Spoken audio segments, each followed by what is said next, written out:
Have like a 7 or 8 second delay But on that's mine. fine. Most Twitch channels Have operate. like a 7 or 8 second delay. There we go. Most Twitch channels operate on a 20-second delay anyway, like up There we to. go. Yeah. As long as the Zoom call is working, that's fine. Ah, we are live, in fact. But we are live, so I will just do the social media and then run through the. So I guess if you guys just want to introduce yourselves to people, starting with Phil and then just following the order of the Zoom call. Hey, cool. I'm Phil from Australia. I run PB Publishing. I make cool game stuff, and I'm here to play some Scion. And that'll be Joshua next. Hi, I'm Joshua. I'm in North Carolina in the U.S. I'm a freelance writer for companies like Onyx Path, White Wolf, and as well as some video games. Okay. And I think that's me. My name is Amber. I go by the Rebel Selkie on Twitter, for those of you who are familiar with me from the other projects I've been involved with. I use she, her pronouns, and yeah, I'm up in beautiful, bleak Buffalo, New York, waiting out this virus with the rest of you. Guess it's me then. Yep. Hi, I'm Maroon. I use he, him pronouns. I am a illustrator. I am currently contracting for Cubicle 7 on Age of Sigmar. And I do a lot of art and play in a mess of streams. You can find me on Twitter at RuneSale and here on this channel on Saturdays. So. And I'm Ryan, and I am currently distracted because I vastly underestimated how long it would take to send social media messages. Oh god, there are so many. I run behind the screen on this very channel. It's actually usually this slot, but every other week, so my off week, well, it'll be slightly disrupted so that I don't interrupt these fine people's lives too much, although obviously with everyone being housebound, it's, I guess, not that big a deal. I mean, you did interrupt my 7:45 nap schedule, but How dare I? Yeah, so I behind the screen is a community-driven, also typing at the same time speaking, community-driven content creation show where I basically design an adventure on stream. And this is a perfect chance for me to practice what I preach and show you all how terrible I am at GMing or story guiding. And there we go. That should be good. Please post, thank you. Facebook has a codependent relationship with me, and it might bing every now and then as people see that post. But there we go. So for those of you who are unaware, I should probably pull up the chat so I can actually see the freaking chat. Hi, Pacifist Cabbage. I over the last 13 or so weeks.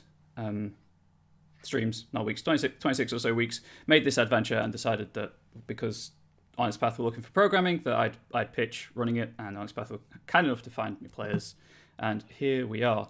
I use they them pronouns for anyone who particularly wants to know, but it's fine, whatever. I know I present as male, so. Everyone is largely in the same boat in terms of not knowing the game that well, so a recap for people in chat or who are watching this on VOD. This will be, I assume, on the Twitch Onyx Path channel in a week's time, as Onyx Path Twitch subscribers get a week's exclusivity. I'm really hot now. So you have to wait on that on YouTube. But yes, so it's a D10 pool-based system. It uses the story path system, as also seen in Trinity Continuum. You count dots on your character sheet, you roll a number of dice. Target number of 8, 10s explode, so you roll them again to get, if you get more successes, you get more 10s, you roll them again. Scion is urban fantasy. The kind of elevator pitch is it's a game where the gods are real and all the stories are true. At the same time, the sun is being chased by the wolf Skadi, I think. No, not Skadi. Being chased by a giant wolf. Being dragged by a chariot across the sky, and also a giant ball of dung being pushed by a giant dung beetle. So divinity is kind of readily accepted if more in kind of the line of Skull, that's the one, yes. More in line of social media influencers the gods don't interact with mortals much, but their scions do.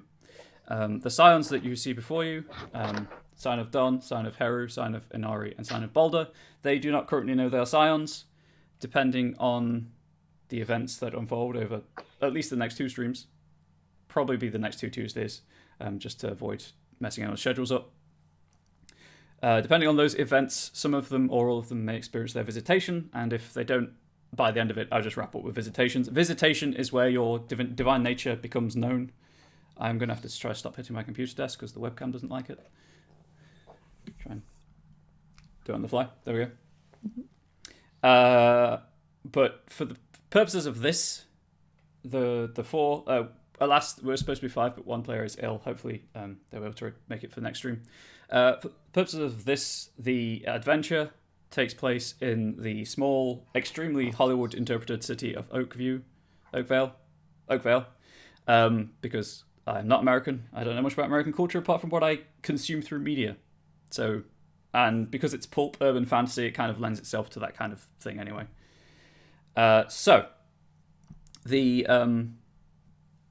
I guess the first thing to discuss, because this is more of an intro to the game and characters and stuff, as I mentioned before the stream, there is overlap between some of your characters. So, just trying to think off the top of my head, because the one that Inari would have easy overlap with isn't being played currently. Liam and Michael could conceivably know each other, being doctors, one of medicine and trauma, and the other of the mind. So if you want your characters to know each other already, that's fine. If not, don't feel like you have to. That's the only real overlap in these characters, unfortunately.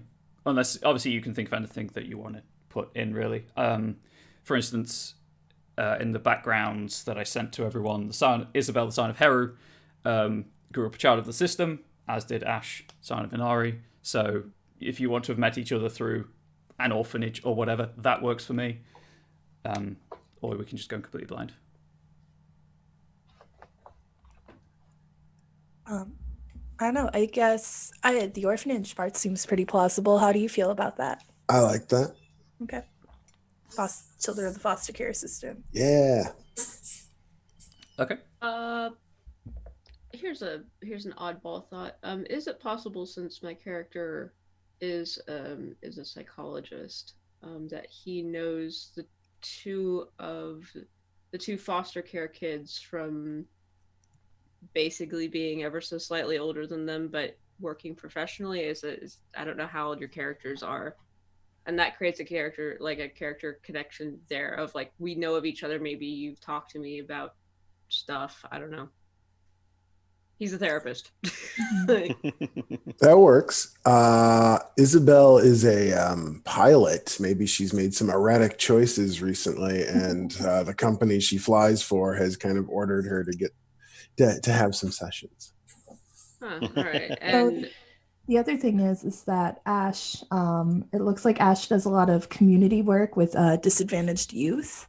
So that could be a way that we can know each other if I have to escort children at risk to appointments with you. That actually makes more sense for contemporaries rather than, yeah. Okay. And Phil, sorry, I'm usually used to having character names rather than real names on the Zoom chat, so I'm like, I have no idea what your name is yet. Liam. Liam. Okay. I mean, we could do that. Edit that on the fly, I think. Yeah, let me just edit this. Do you mind, because I know some of us, like myself, I'm playing a non-binary character. Would you also mind putting the pronouns of our characters Yes, up I there can as do well? that on the stream. Thank you. For Zoom stuff, you'll have to do it yourself, unfortunately. Oh, I didn't realize that. Yep, there you go. Mine is fixed. So yeah. So I'm just trying to think of like how we could all know each other, since this will be a group intro scene. This is a little more on the fly than I'm used to, so I'm gonna like, whoo, time to. So I think we probably could know each other from like medical school or something like that. Yeah, sure. Just cross paths during that time, and Makes then sense. maybe just recognize. We had psych classes together. Of course. That professor was a nut job. He's all Freudian. wasn't he? Mm-hmm. Man, really like destroyed. Yeah, well, Is Isabel sort of. happy with she, her? Yeah. I'll go with she, her. Sorry, that's just frantically updating on the fly.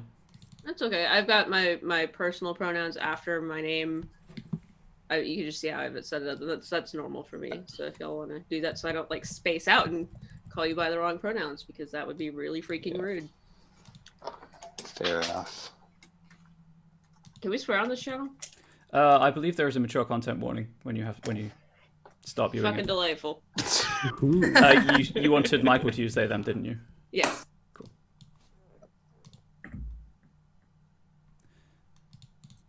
Right. Anyway, so that works for me. If you all know each other. So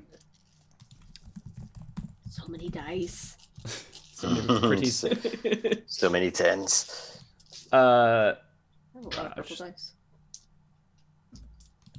Get rid of that hyphen, I guess. I'm just going to make my font smaller. Sorry. Overlay stuff. There we go. So, because you all know each other, I'll assume that you're all at the same place because you've either... Why is everything blurry now on my webcam? Just hold your hand out in front of it and then pull it back slowly. Nope. Your webcam does not want to do that. Try shaking your hand vigorously. That's what usually works for me. No? It's never done it before. There we go. I had to move my setup last night, so... yeah, so because you all know each other, we'll just assume that you are the relevant starting point together for whatever reason, if everyone's happy with that. Mm-hmm. Okay, so the Black and Crimson Food Festival is a touring festival run by a known Scion Vaishur Legbara. His name is Andre Regalian. And this festival is a celebration of life, good food, and family. You all know it tours the country and regularly draws large crowds. And it's kind of a huge public event. Sorry, I just need to fix something in the background.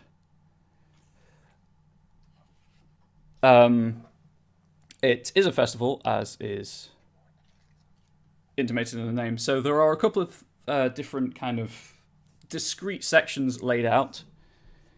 I'm just going to turn that off. I was trying to get something to work to monitor stream health, but I can't.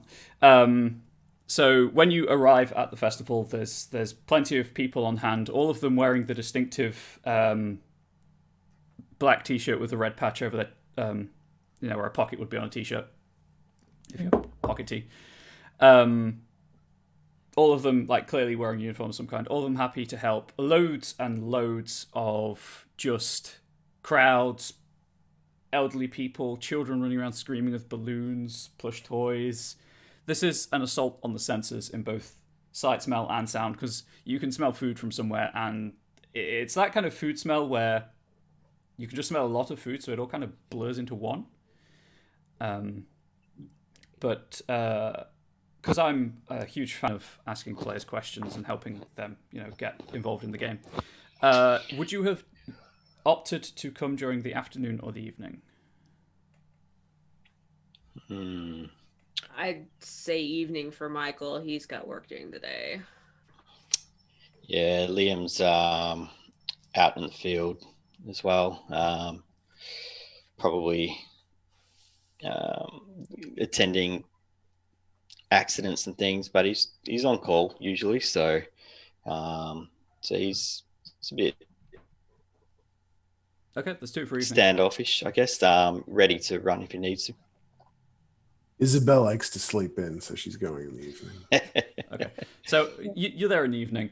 We'll say it's like 6:30, 7 o'clock. So the sun's just starting to set, but everyone's still having a good time. A couple of the tents have started lighting kind of lamps and torches. Also, feel free to interrupt me at any point if you want to do something or ask for clarification or repetition. I know that sometimes I can just get carried away, and feel free to pull me up on that.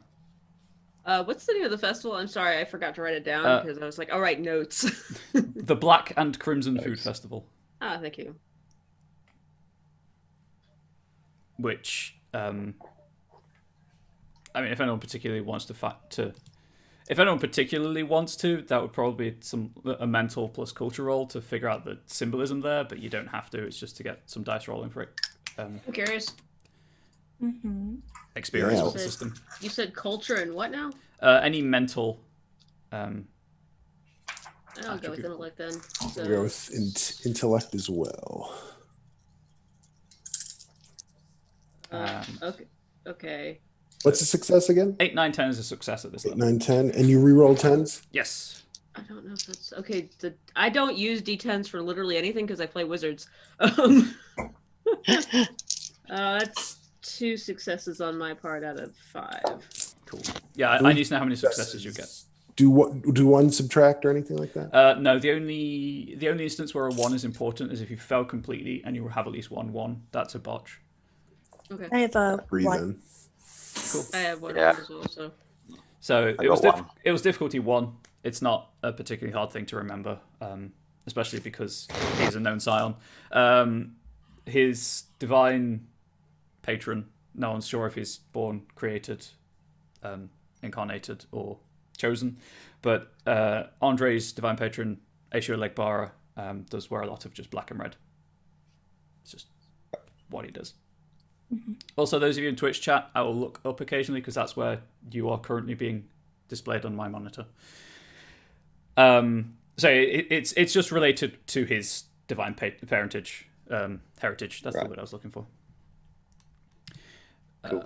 I closed the window. Why? As it is a festival, however, there are a couple of different areas. There are signposts. There are programs that you are freely given by multiple members of staff, all of whom seem genuinely happy to be there. They're not that level of employee who's kind of, I'm bored out of my mind. I've seen too many people. These people are engaging. They're genuine people person. They genuinely want to make people happy and to help them out. Again, kind of, you don't know that you're divine, but so it wouldn't occur to you to think this, but as far as you're concerned, there's no supernatural element here. You know the divine does exist because he's a Scion, but you don't think there's compulsion here. But the maps, the programs, the signposts all kind of give you a layout of the festival. There's a music area, a food area, a games area, just a quiet space set aside, and a kind of pride of place, dead center of the festival, down the main avenue of where all the tents and stalls have been set up, because this is just kind of on the outskirts of the city and just common ground. There's a large storytelling stage with a couple of side tents and things for workshops, but that's the general layout of the festival. I'll casually stroll towards the storytelling tent. Was it there's a stage and also tents. stage? Sorry, I'll go towards the stage and see what's happening at the moment. Okay. Is anyone going with them? I'll probably also wander over there. Anyone else? I mean, you free steer and things, obviously. Isabel's making a straight line to wherever there is an alcoholic beverage. She's been dealing with some strange anxiety and anger lately, hence the therapy sessions, which totally annoyed her. But Michael is definitely a calming presence. She's reluctant falling into it. So that's probably the food area, where there's a wide variety of food and drink. If I spot Isabel, I'm probably going to avoid her. Not because I don't like her, but I'm off duty. You're off duty, and I'm going to say Isabel can be a bit brusque. Well, that doesn't bother Michael whatsoever, but they are off duty, and they don't want to it's like seeing your teacher at the supermarket, that's true. Yeah, right? yeah, It's that. Done your homework? Yeah, it's probably the same on Isabel's side. Then, yeah. There's a time and place for our interactions, and this really isn't it. Exactly. It's like liminal spaces with you when you see a teacher somewhere that isn't school. It's just like, what? They exist outside of school hours. They load into the real environment. What is this? Can't confirm. They just give us cots to live on in the back. We don't actually leave. So where would Michael be going? Just so I know for my... Michael's probably meandering nowhere really in particular, but he'd be drawn to the storytelling stage eventually. Cool. Okay. So we'll deal with Isabel first because she seems to be the only one moving with purpose. She wants a drink. Yes. The foods area is like a huge series of mess tents, open air grills, barbecues, some like terracotta ovens that have been set up, chimneys, that kind of thing. As you can expect, being the food area, there is a large number of people here. All of them, or most of them, are kind of carrying food around or drinks. They're all in plastic cups and recyclable plates and things. You do notice there are a couple of like eating contests going on as well. They're drawing quite a crowd. A couple of them seem to have spaces for people who just want to have a go. But there are plenty of, let's say, tents selling alcoholic beverages of your choice. Excellent. Yeah, she goes to the first alcohol tent she finds.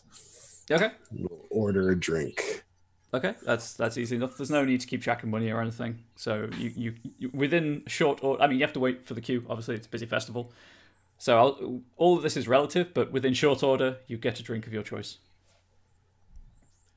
She'll head over to one of the eating contests. She hadn't planned on it, but given all her warrior knacks, I feel like she has an unfulfilled need to win something.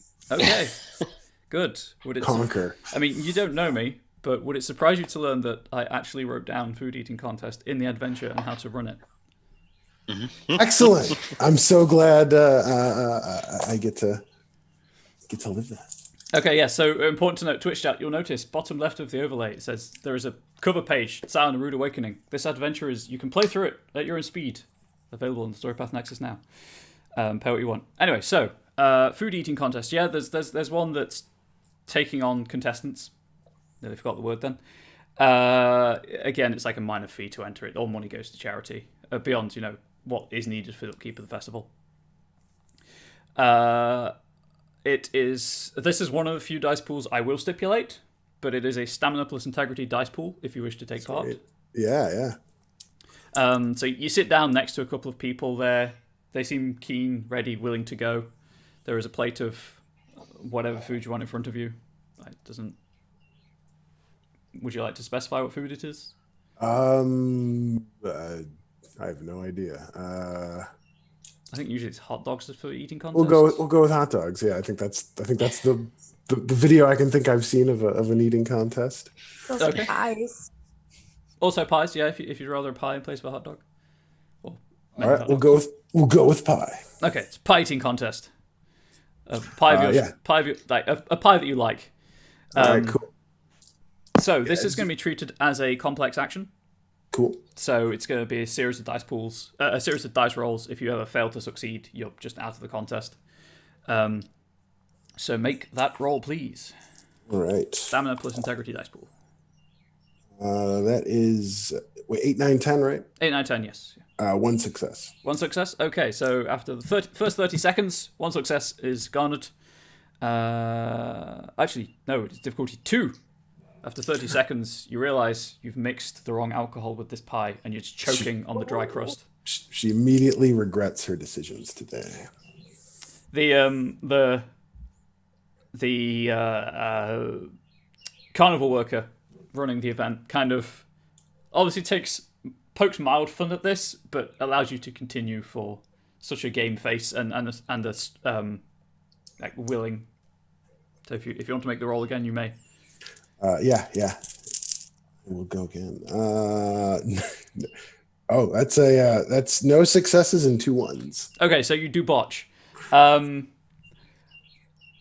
what can only be described as a comedy of errors, you end up with pie everywhere. So you take a bite, you haven't actually cleared out the last amount, like crumbs from your throat. So you take the next bite, and that just starts you coughing and coughing. And during the coughing, like your hand starts flailing, you hit the drink, that spills all over the table.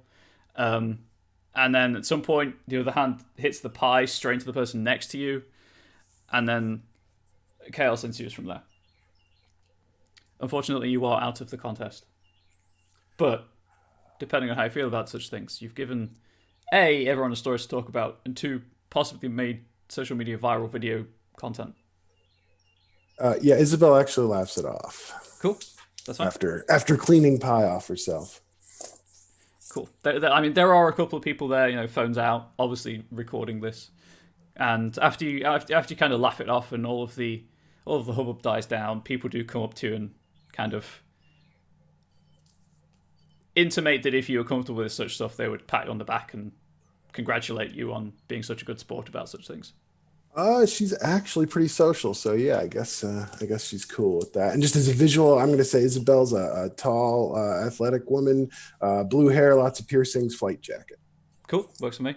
Pacifist Cabbage has chipped in with a great pun. Terrible. It's terrible. It's great.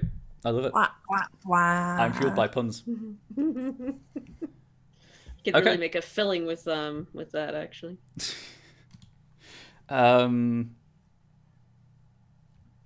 So Michael would not have heard that because they were meandering elsewhere to avoid Isabel. So we will return to Michael in a moment. Ash and Liam, you both head to the storytelling stage. Andre always draws a crowd. As the scion of a storytelling divinity, he's kind of, well, let's say he has an unfair advantage in such matters. But he always tells a good story, and kind of he's got the crowd under his thumb. He's clearly wrapping up a story as you approach, but he's standing there. He's maybe kind of 6 foot, so about the upper end of average. Dark brown skin, dreads pulled back with a red kind of ribbon. All of the promotional material, all of the kind of video interviews he's done to promote the festival, none of them do enough to convey just the force of personality that he's presenting on stage. And he's just Right. He's wearing a black pinstripe suit, but all of the pinstriping is crimson. Okay. So I guess Liam's going to look around at the rest of the crowd and try and see what their impact, what the impact is on them. Everyone generally, with almost no exceptions that you can see, everyone is having the time of their life. They're all. He appears to be reached the point in the story where something upsetting has happened, and there's barely a dry eye in the house, so to speak. And does Liam feel that? Not himself? really. You've only just arrived. Because it doesn't, much like with the staff, it doesn't seem like there's any compulsion here for people to be upset. People are just lost in the story. So like when you approach, there is no wave of sadness. There's just, you can see everyone's emotions on their faces around you. You can hear the melancholy and the drama in his voice and within his body language. So he's just an extremely emotive storyteller rather than you must feel sad because it's a sad story. If that answers your question. Yep. Cool. Would you care to do anything else? Is Ash, you're with me? Is that right? Or yeah. So I sort of look down at you and say, he's bigger in life than you expect.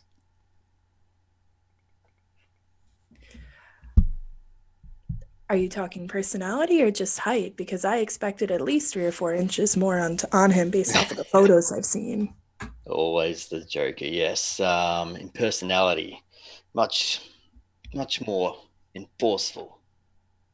Yeah, he I mean I kind of expected that wandering over here, but he really does know how to control a crowd.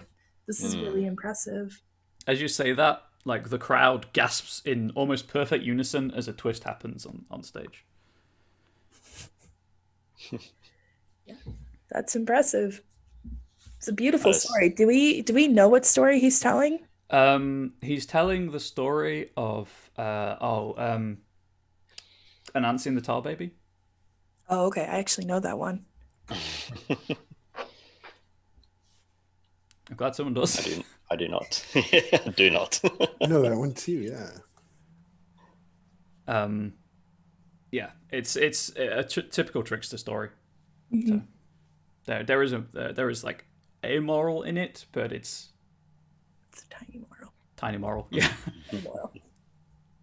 But it's getting a reaction on stage anyway. You can see now that you're here, there are other tents kind of scattered around the area. And as you've walked down the main boulevard, all of you would have noticed this. The tents are color coded by kind of area. So all the tents here are clearly for kind of storytelling purposes, and you can see signs from where you are. It's like improvisation workshops, publicity agents, publishers, that kind of anything related to storytelling. It's here. Should we take a look around at some of these tents, maybe? Yeah, I don't mind. I don't have anything going on today. All right, and I sort of start wandering towards some of the other tents. Okay, you heading for any in Probably the particular, closest or just? Just probably one of the closest ones to stick my head in, have a look around, see what Ash might be interested in. Yeah. The closest one is an improv workshop, and you kind of stick your head in as two male presenting people on stage are kind of miming a road trip and just going through a basic yes and routine about what they see on the trip and things like that. Okay. There is a small crowd, but like there's room for you to come in if you want. And as they naturally wrap up the scene, as you're thinking, yeah, I've seen enough. I pull my head out. There is a call for volunteers from the audience to participate in the next scene. Yeah, Liam's not really the type to sort of get up and entertain others. He's quite a deep, dark type person. Not really one to put himself out there for the others. I mean, and Ash also spends most of their 9 to 5, pandering to the needs of other children. I think today is the day they are looking to be entertained themselves and not to be the entertainer. That's fine. That's fine. Joys of role playing. You can choose not to. Mm-hmm. There's no railroading here beyond the confines of the adventure, obviously.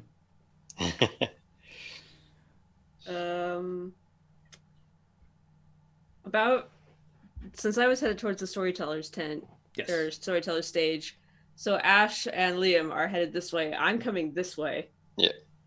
Okay. Is it all right if I spot the two of you, I suppose? Yeah, I think that's great.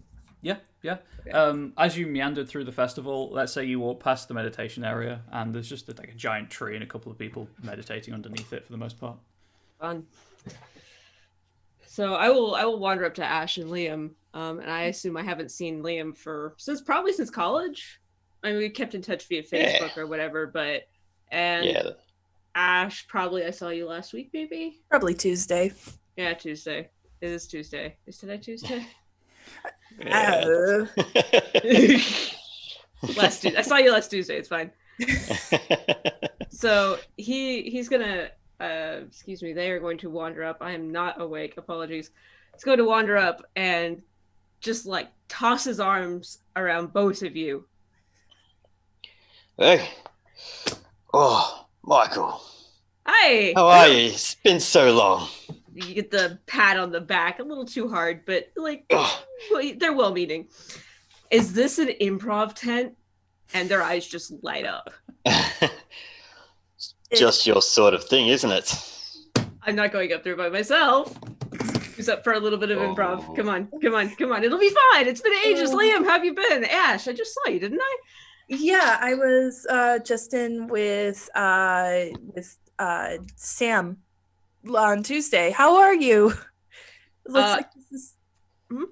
I said it looks like you're having a lot of fun. I don't think I've seen you out of a suit, coat, and tie in years. That's probably true. Yeah, actually, this is the first day that I haven't worn a suit and tie, like just walking out the door. It's great. Hey, I don't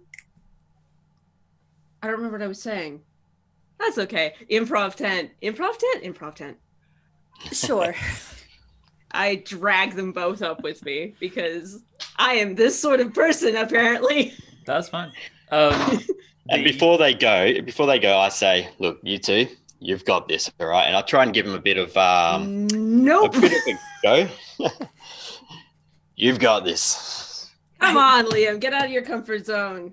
I am giving you the biggest puppy eyes of Please don't leave me. All right, you owe me. As he sort of goes up there unwillingly, but gets up there. Yep. Fantastic. The organizer of the tent, handily wearing a name badge that says, "Hi, my name is Tyler. I organize things." 3. We haven't had 3 in a while. Very well. Do you have a scene in mind already, or do you want to spitball some workshopping ideas before you get into the nitty gritty? And do you know the basic number 1 rule of improvisation? No. Not at all. Never say no. Always yes and. Oh, all right then. That is how we snowball things here. I mean, obviously, if you look into it further, there are a couple of other rules. It's a bit more in depth than that, but for the purposes of this, take whatever the person in front of you said, add yes and then build upon it like that. No contradictions, just pure, unadulterated entertainment. Tyler, male, kind of shock of unruly blonde hair above the uniform. Looks like he's been talking all day, and it's like still happy but pained smile because he's been smiling so much. We've got some seeds in the hat if you prefer. I'm okay with that. Yeah. Isabel, if you want to enter at any point, feel free to do so. Just, so you don't feel like you're being left out of everything. All right. If I spot Isabel Yes, in the crowd, Isabel. Isabel's going to be when they're introduced, clapping very loudly. Bravo! oh, I know her. Uh-oh. Hey, Isabel, you should get up here with us so there can be 4 of us on stage simultaneously. No, you guys got this. Yeah.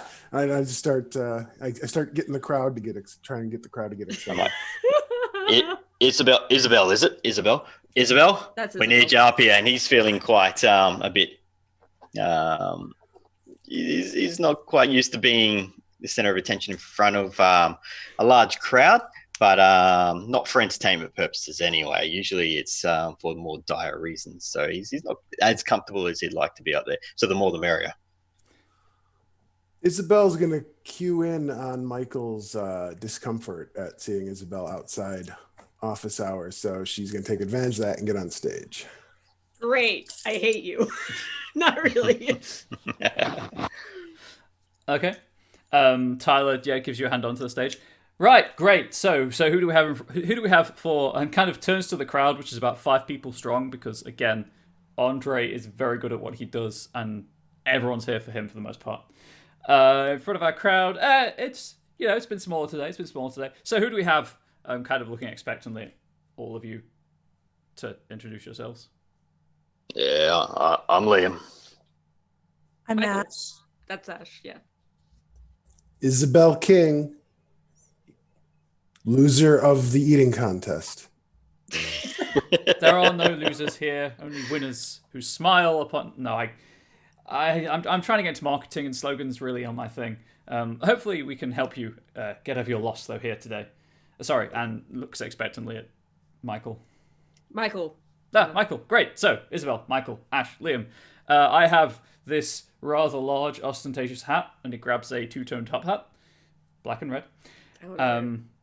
Would one of you care to stick your hand in it to draw the scene that you'll be acting out for us for the next however long it takes you to feel uncomfortable? And just proffers the hat, which there are like scraps of paper in the bottom of, you can see. I'll do it. Okay. You reach in, you grab a piece of paper, and it's pretty good quality paper. You unfold it, and it's been typed for legibility purposes. It simply says Mad Science Symposium. Okay, and I just show the paper to everyone else. What am I supposed to do with this? Read it out loud, I think. Mad Science Symposium. Okay, right. Yes, we haven't had that one today. So imagine, if you will, that you are a mad scientist, and we all at heart, and your friends on stage are also mad scientists, and you have to deliver a keynote presentation, speech, project demonstration, anything of that kind, to a crowd of similarly insane, crazed geniuses. How would you go about that? What product are you demonstrating? What point of unrelativistic physics are you debating? What new advances are you trying to get research money for? That kind of thing. Anything you want to do, just take an idea, build upon it. When one of your friends, I assume your friends, when one of your companions wants to get in on that, they say yes, and then build upon what you've said. That's just the basics, of course. Great. And I polled, so I suppose I start, right? Well, you don't have to. Anyone can start. All right. Hi. I am. So I'll go first if you guys are okay with this. Hello. My name is Dr. Professor Ash the Third, and I am here to try to get money for my self-suctioning plunger. This is everything I wanted it to be already. Yes, and all you have to do is put it into the toilet, attach it to your toilet door, and let it go. And did you want me to do any social roles or anything like that? Anyone who wants to, you can make a role. It would be, as you have posited, it would be a social role. Skill of your choice, although I think like culture would be the best, personally, but it is up to you what you roll. Okay, I'll roll a culture. The culture of a self-suctioning plunger. More for the performance aspect, or leadership, I suppose, if you'd rather leadership, but... That's a big 2 successes. Big 2 successes? Hey, that's enough. People in the crowd are getting interested, at least. Michael will chime in at this point, and his demeanor, it's like somebody flips a switch on him. His body language changes, even his facial expression sort of shifts a little bit. Yes, and for a simplified notion of a wormhole, space can be visualized as a 2-dimensional surface. So when you put the plunger into your toilet, you are going to have a wormhole. Yes, it's our patented wormhole technology. Isabel looks around and says, and remember, when you're practicing mad science, don't skip on the laugh. Oh. That was amazing. Is there anything anyone wants to add, or do you want to just abstract the rest of the scene in this tent? I think we can abstract. Yeah. Okay, that's fine. We'll take Liam's role from earlier as kind of the general consensus, and people are genuinely interested and entertained by your pitch of a wormhole plunger, to the point that when the scene kind of reaches its awkward conclusion, because you're like, well, what do I do now? I've run out of ideas, and this isn't what I do. Tyler kind of comes on and starts clapping. Well done, everyone. Genuinely well. Are you going to tell me you haven't done this before? I work with children. I assume I've done this before. Probably, or something similar at least. Mm-hmm. We perform every Thursday and I give the address of Michael's office. Okay, well, and you kind of out the corner of your eye, a couple of people do seem to write the address down. No, that's an office building. That is my place of work. Unless you are interested in therapy sessions, perhaps don't come there. Yes, and she's one of the best. Hey, you're one of the best. Sorry. Michael attempts to disappear into the crowd. Are you making a concerted effort to hide in the crowd? Yes. Okay. Oh yes. Okay, that would. I could be persuaded either physical or social attributes for this. I'm gonna say social, and can I, just for the dumbest reasons, can Michael actually just hop off the stage, look the first person in the face, smile charmingly, and say, "You've never seen me before in your life, and you have no idea who I am, and I would like to roll manipulation roll." Yeah, sure. All right. So I just get 5, right? Subterfuge is probably the skill you'll be using there, unless you're using a knack, which I don't think you will. My knack is soothing presence, so no. So almost the exact opposite. blink. Let's see here. Sorry, I'm not used to the system. That's 2 successes and a botch. Ones don't count unless it's a failure anyway. So 2 Wait. successes. So a good. Let's break down how dice rules work for you and the viewing public, because I recognize a couple of names in chat from people I know in person and they've never played before. Dice rolls, as a rule, you assemble your pool. You have to meet the difficulty of the challenge. So far, so normal. But you can succeed at the challenge and still fail to buy off complications, which make things harder. The example in the rulebook is climbing a brick wall. There's barbed wire or shards of glass at the top. So the complication is the damage at the top. So you get over the wall fine, but you might hurt yourself without buying off the complication. And there are also enhancements, which are automatic successes as long as you succeed. That was a difficulty 1 action, but you've got 1 success left unspent, so it's degree of success also plays into it. So kind of, obviously they're going to remember you because there's no supernatural compulsion here, but you successfully bamboozle them enough that they panic and look anywhere but at you. Great. Fantastic. I just slip sideways into the crowd. Okay. And wait at the outside of the tent, but I just had enough attention for one day. That works. Is anyone else doing anything? Are you just going to leave the tent? Yeah, I'm just gonna jump down and just sort of walk off. Yeah, I'll follow the others.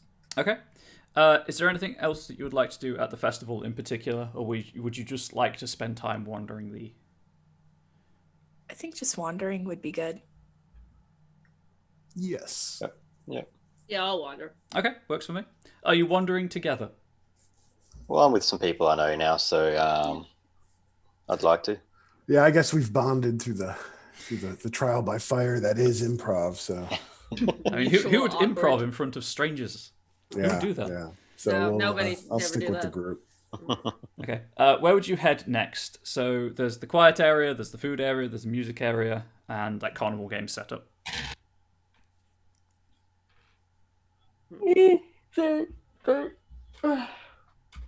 Mood. Sorry, it's very early over here. Oh yeah. I don't know, carnival games? You guys want to try some carnival games, or what do you guys want to do? You know those are super rigged, right? I mean, listen, I am child free for at least the next 11 and a half hours, and I want to make it the very best I can. My workload was insane this week, okay? I just need to blow off steam, and if it means losing a couple of bucks to a rigged game, if I end up with a beanbag out of it, that's fine. I have someone to give it to. You know, All right. that seems like a good idea. Let's blow off steam. Yep, I'm down for. I've seen too much carnage this week. I'm sorry to hear that. Are you guys okay? I'm all right. Michael, I've got you it. know what I I've do. got it down. I'm sorry. What, Ash? I said, Michael, you know what I do for a living. Kids, I mean, you know, kids are kids. They're always consternating even when they're not yours, and just, you know, keeping them preoccupied, keeping them happy. It's just long when you work with just a long week. And Liam, you're still working in trauma medicine, right? I am. Yeah. You know. Whatever that is. You know, there's working on the front lines. It can be difficult, but hey, no, I deal with it in my own way. Isabel, are you working on your Yeah. I what mean, we it's not talked about? work. I mean, you know, work, flying. That's good stress. It's when it's the dreams. I'm feeling like there's just not something I'm doing that I'm supposed to be doing. Yeah, I could get that. Like playing a rigged carnival game. We could all use some rigged carnival games, I think. Let's try that one. And he's gonna just point in a random direction because everybody seems a little bit stressed. Okay. You point at the House of Mirrors. There's a small one set up. Great. That one doesn't seem particularly rigged. We could try this. I mean, it is in the middle of a couple of stalls if you'd rather go to one of the stalls, but that's what you directly point at. I mean, it's not exactly a game, but I mean, why not run through it, maybe get some fun pictures or something. Yeah, sure. Yeah, why not? Selfie time. I have never seen him like this out of the office. Is he always like this? Well, you should have seen him back in college days. Whew. Michael Keg Stand Kettering. Really? I guess I just get the business end of it, if you will. Yeah, let's go in. Michael has like this extremely ill-advised tattoo somewhere on his body. Oh, their yeah. body, sorry. It says YOLO, and it's like right here. Yeah. Yes, it's standard House of Mirrors. It's you pay your entry. You've got half an hour if you leave within 15 minutes, and then as the woman in the booth is explaining, we have to say leave by the exit now, because we used to say if you leave, and then people cottoned on that they could just walk out the entrance again. If you leave by the exit within 15 minutes, you win this novelty plush toy. Sorry, It's a hold plush on. dog, I guess. Who brought a dog? It's a festival. Lots of people bring dogs. So it's a maze. Yes, we don't have much space here, so we did the best we could, and hopefully you have fun inside. It is a mirror maze. I should warn you that if you are sensitive to photo flashes of light, you may wish to reconsider or wear sunglasses. But other than that, it should be fine. We've only had the odd complaint about headaches and things. It's you look like you've probably been to one before. Let's be honest. Yeah. Probably. Liam hasn't, but he doesn't let on that he hasn't. He's just, yeah. Yes, one of those places. Just Yes. just poker face, right? Yeah. I just realized we are all used to flashing lights for different reasons. Mhm. I think we'll be all right. Yeah. Okay. So, who is taking the lead? Who is going to try and lead you through? Liam will look around and say, I've got this. Let's go, guys. And he starts just to